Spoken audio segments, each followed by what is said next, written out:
Welcome to the Victory Gardens Edible Feast, where we explore stories about food and gardening around the country. Narrated by me, Daniel Klein, filmmaker and chef of the Perennial Plate.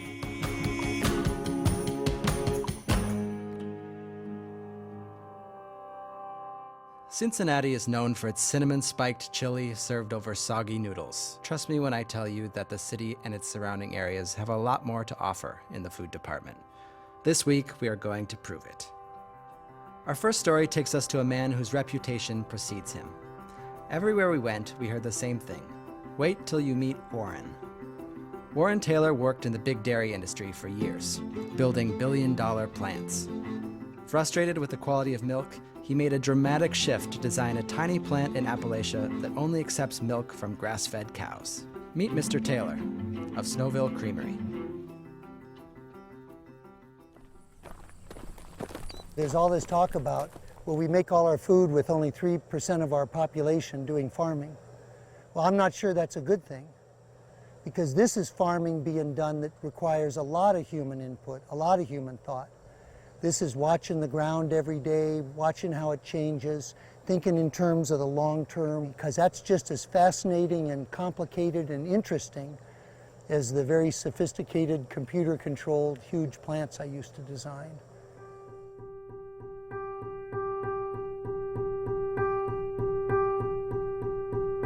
I gotta confess, I'm an engineer and I like building things. So my masterwork was a $120 million plant. It was an extraordinary facility, but that's not food to me. I'm not a dairy farmer, I'm a dairy technologist. I have a completely different skill set, and it's my job to design and build a plant and run it. I believe farmers should be farmers, and we're the ones who process, who market, who distribute. These sustainable operations have to reach a size of scale to be able to supply grocery stores. And it doesn't mean that they have to have the limitations and the faults of big industrial food systems, but they have to have a size and scale that works. Hey, Joe. So the milk is pumped from the raw tank into the separator. So that's cold raw milk into the separator, and it's separating that into skim milk and whipping cream. Each operation is within a few feet of the other. You could say it's less than an hour from raw milk in a tank to finished milk in a carton.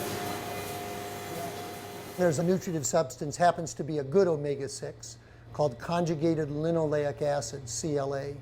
It's the most potent immune-boosting nutritive substance known to man. The only naturally occurring source of CLA is the fat of ruminant animals eating green grass. I think more people want the kind of milk we make than can get it right now in the marketplace. How do you sustainably produce the milk?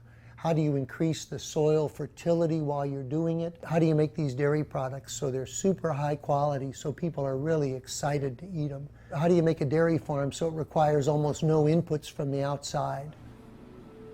There's the girls right there coming from the milking barn.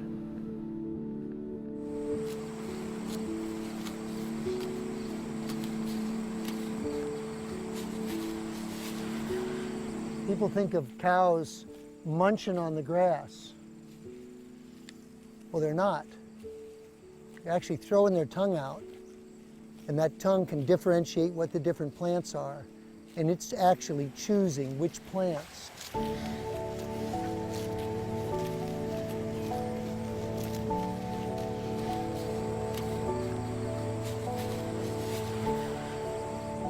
That's dirt. That's soil. You see how it's brown and it's powdery? The soil here did not look like that 8 years ago. It was red clay. We're decades, if not centuries, away from understanding livestock agriculture and how to do it to maximize their health and our health.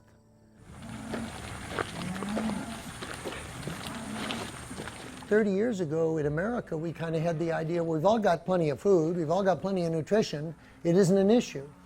And now we realize We're all deficient in vitamin D. We're deficient in vitamin A. I don't want to be accused of being some Luddite trying to take us back 100 years. I'm not.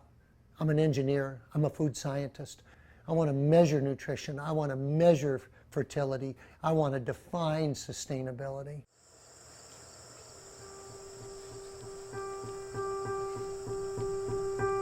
Sometimes when I'm in a mood, I say I built this creamery because I was so mad at what the American dairy industry's become.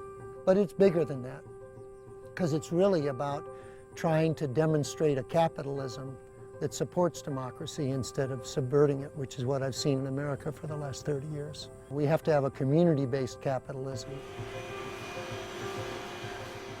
We're using local contractors, local electricians, buying things from the hardware stores, the lumber yard. We're an economic engine right here in the second poorest, least employed county in the state of Ohio.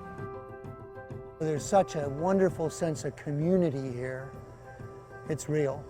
And that's something I didn't have before. We're making milk. I'm part of a process of learning, asking questions and turning over rocks. Your generation is really the first generations of Americans that have had to come to grips with the idea of a finite world. You know, we got to live on this little planet together, and we got to figure out how we're going to do it.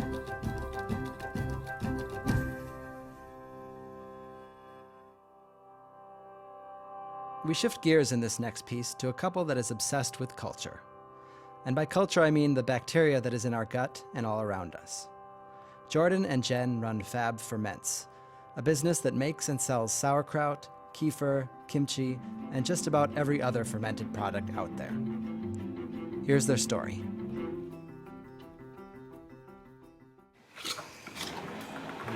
Whenever we have an abundance of anything, I ferment it, preserve it somehow. So eggs, it's no exception. Crazy. The egg is like fizzy. Everything we make is a little fizzy.